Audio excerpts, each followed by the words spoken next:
کتونکو الف خان شرپو ویلفیر فاونډیشن د خپل وس مطابق د خلکو سره څه ناسته کومک کوي.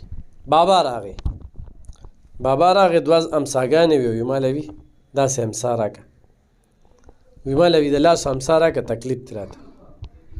نن به هغه خور یا رور چې په لندن کې ژوند کوي یا به څومره خوشحالي، الحمدلله دا ډېر مستحقو خلکو ته د امساګانې میلاو شوې، دا کمې چې موږ ته دې خلکو راکړې دي. ته وګوره دا هېڅ هم نه ده، خو د دې بابا د زړه نه تپوس وکړه چې دې څونه خوشحاله دي. ډېره ښه ده، بلکل د دې نه غیر زه په دوو بینکو هم نشم ګرځېدی. دا زه یې درته چوښودو، تا یکدم ووایي چې ما بیا صاحبه مخکې ما ته ښودې خو بیا څه وخت راشه ما سره د ترخ هغه وه، هغه راته ماته شوه.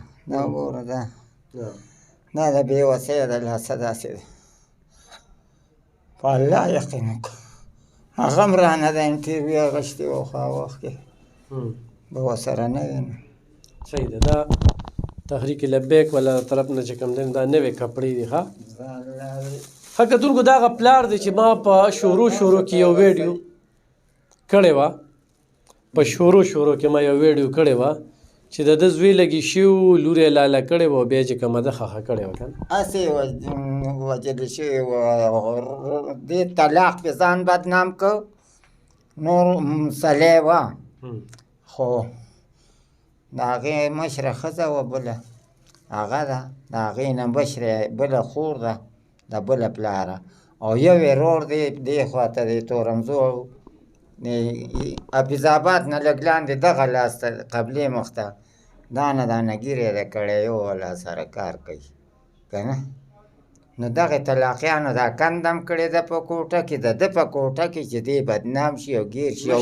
خبرې نه کوو، ستا په کوټه کې به راځي او کنده به کوي، داسې عجیبه خبره ده. خو زه راته ووایه چې انوسري چېرته دی ما سره؟ او څو انوسري دي؟ یاره 15 د امړې دي، یو هلک دی 4 جینکې، او دا جمدی یو جینۍ واده کړې ده، او یو لور ده، او 2 هلکان. ژوندی چا سره ده؟ ژوندی خو یې پرېښې ده، هغې هم پرېښې؟ هغې کمه اوس یې بله کړې ده؟ نه یو هم نه. اوس څه کوي؟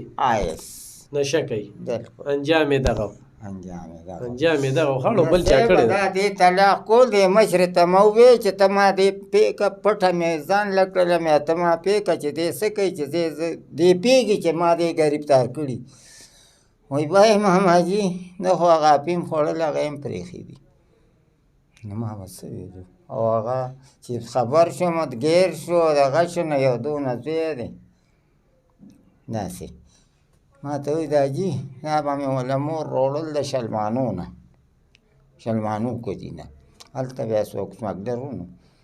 نو بس بیا چې مې مور ستړې شوه نو 50 بیا ما له جیب کې واچولې، او 100 بیا کرایله راکړې، او 100 بیا بیلې راکړې. نو ما ویې ته عمل نه وی نو ولې به دونه غول جوړېدل؟ قسم په خدای نه که دقه شی